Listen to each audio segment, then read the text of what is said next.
আসসালামু আলাইকুম। আশা করি আপনারা সবাই ভালো আছেন।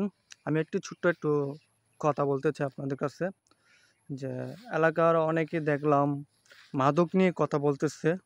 যে যেভাবে পারতেছেন ফেসবুকে বা যেকোনো মাধ্যমে সংগঠিত হয়ে মাদক বিরোধী কথা বলতেছেন। আসলে মাদক বিরোধিতা করা দরকার। কারণ মাদক যেমন একটা জাতির ধ্বংসের কারিগর, আর শিক্ষা হচ্ছে একটি জাতির মেরুদণ্ড। তা আমি মনে করি যার যার অবস্থান থেকে মাদক নিয়ে কথা বলার দরকার। মাদক যার যার গ্রাম থেকে, যার যার এলাকা থেকে মাদককে না বলা উচিত। কারণ মাদক একটি সমাজকে, একটি গ্রামকে উন্নতির পথে নেয় না, বরং একটি ধ্বংসের পথে নিয়ে যায়। তো আমি দেখলাম আমার এলাকার বড় ভাই, চাচা,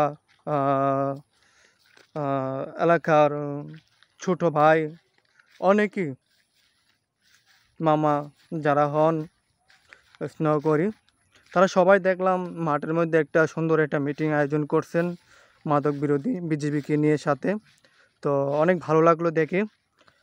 তো আশা করি সামনে এইভাবে অব্যাহত থাকবে মাদক বিরোধী অভিযান বা মাদক বিরোধী যে কোনো কার্যক্রম। এলাকা উন্নয়নের যে কোনো স্বার্থে সবাই ঐক্যবন্ধন হয়ে কাজ করবেন। আশা করি এটা একটা সমাজের উন্নয়নের একটি বার্তা, সমাজ পরিবর্তনের একটি বার্তা।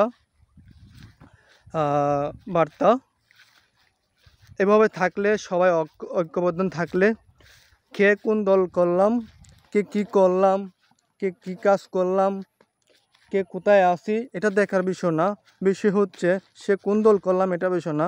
সবাই ঐক্যবদ্ধ হয়ে মাদককে না বলা, মাদকের বিরুদ্ধে কথা বলা, শিক্ষার অঙ্গনে কথা বলা, সমাজ উন্নয়নে কথা বলা, সমাজকে কিভাবে এগিয়ে নেওয়া যায়, কোন কাঠামোতে উন্নয়ন করলে সমাজ উন্নয়ন হবে, গ্রাম উন্নয়ন হবে, এই বিষয় নিয়ে কথা বললে আমার মনে হয় সবচেয়ে ভালো হয়।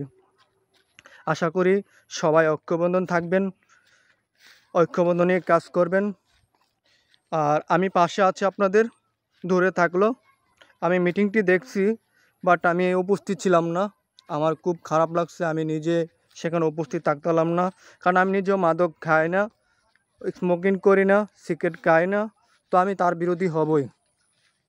যেহেতু আমি এটা করি না, কাউকে গ্রহণ করতেও দিব না। ইনশাল্লাহ সামনে এইভাবে অব্যাহত থাকবে। সবাই ঐক্যবদ্ধ থাকুন, মাদক বিরোধী কথা বলুন। এলাকা যারা এভাবে কাজ করে তাদের বিরুদ্ধে সোচ্চার হন। ইনশাল্লাহ একে একে সবাই এভাবে সাহস করে দাঁড়ালে ইনশাল্লাহ আমরা এগিয়ে যাব।